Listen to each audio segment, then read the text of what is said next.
ഇന്ന് കന്നി 5, മഹാഗുരുവിൻ്റെ സമാധി ദിനം. നൂറ്റാണ്ടിൻ്റെ യുഗപുരുഷനായിരുന്ന ജഗത് ഗുരുവായ ശ്രീനാരായണ ഗുരുദേവൻ സമാധിയായതിൻ്റെ 96-ാം വാർഷികമാണ് ഇന്ന്. എല്ലാ ശ്രീനാരായണീയരും വിശുദ്ധിയോടെ മഹാത്മാവിനെ സ്മരിക്കുന്ന ദിനം കൂടിയാണ് കന്നി 5. അനാചാര നിബിഡമായ ഒരു സമൂഹം വിഹരിക്കുന്ന കാലത്താണ് ഗുരുദേവന്റെ ജനനം.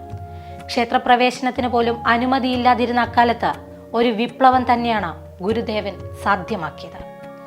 ആധ്യാത്മികതയിലൂന്നിയ നവോത്ഥാന വഴികളാണ് അദ്ദേഹം സമൂഹത്തിലെ അധസ്ഥിതരെന്ന മുദ്ര കുത്തപ്പെട്ടവർക്കായി തെളിയിച്ചു കൊടുത്തത്.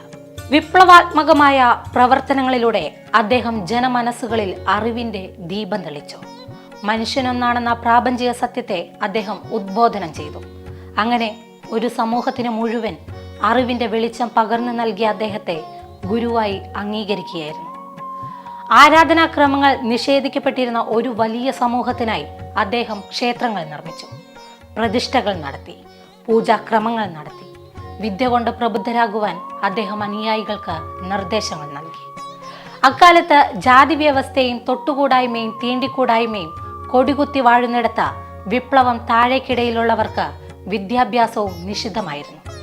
അവരെ വിദ്യാഭ്യാസത്തിന്റെ മഹത്വത്തെക്കുറിച്ചും അറിവിന്റെ പ്രാധാന്യത്തെക്കുറിച്ചും ബോധവാന്മാരാക്കി. അദ്ദേഹത്തിന്റെ അയത്ന ലളിതമായ മലയാള ഭാഷയിലൂടെ വലിയ വലിയ വേദാന്തങ്ങൾ പോലും സാധാരണക്കാർക്ക് ഗോചരമാക്കി തീർത്തു. അദ്ദേഹം നടത്തിയ ക്ഷേത്ര പ്രതിഷ്ഠകൾ പലതും തർക്കത്തിലേക്ക് നീങ്ങിയിരുന്നു. അരുവിപ്പുറത്ത് അദ്ദേഹം നടത്തിയ ശിവലിംഗ പ്രതിഷ്ഠ ഏറെ പ്രാധാന്യമർഹിക്കുന്നവയാണ്. ജാതിഭേദം മതദ്വേഷം ഏതുമില്ലാതെ സർവരും സോദരദ്വേന വാഴുന്ന മാതൃകാ സ്ഥാനമാണിതെന്ന് ഇവിടെ ആലേഖനം ചെയ്തിട്ടുണ്ട്. സവർണ മേധാവിത്വത്തിനോടുള്ള ശക്തമായ വെല്ലുവിളി കൂടിയായിരുന്നു അരുവിപ്പുറം പ്രതിഷ്ഠ.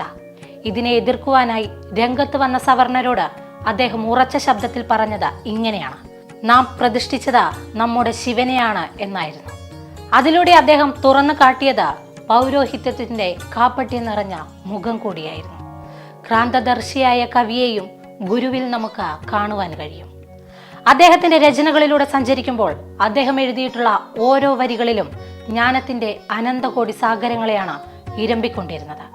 എക്കാലത്തും വായനയ്ക്ക് അർഹമായ രചനകൾ തന്നെയാണ് അദ്ദേഹം മലയാള സാഹിത്യത്തിന് സമ്മാനിച്ചിരുന്നത്.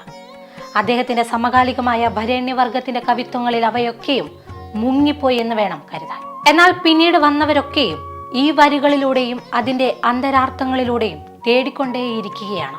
ശിവഗിരി തീർത്ഥാടനത്തിനുള്ള മാർഗനിർദ്ദേശങ്ങളിൽ അടക്കം ചെയ്തിരിക്കുന്ന അഷ്ടലക്ഷ്യങ്ങൾക്ക് ഇന്നും സമകാലിക ജീവിതത്തിൽ ഏറെ പ്രാധാന്യം നമുക്ക് പ്രഥമ ദൃഷ്ട്യാ ഉൾക്കൊള്ളുവാൻ കഴിയുന്നതാണ്.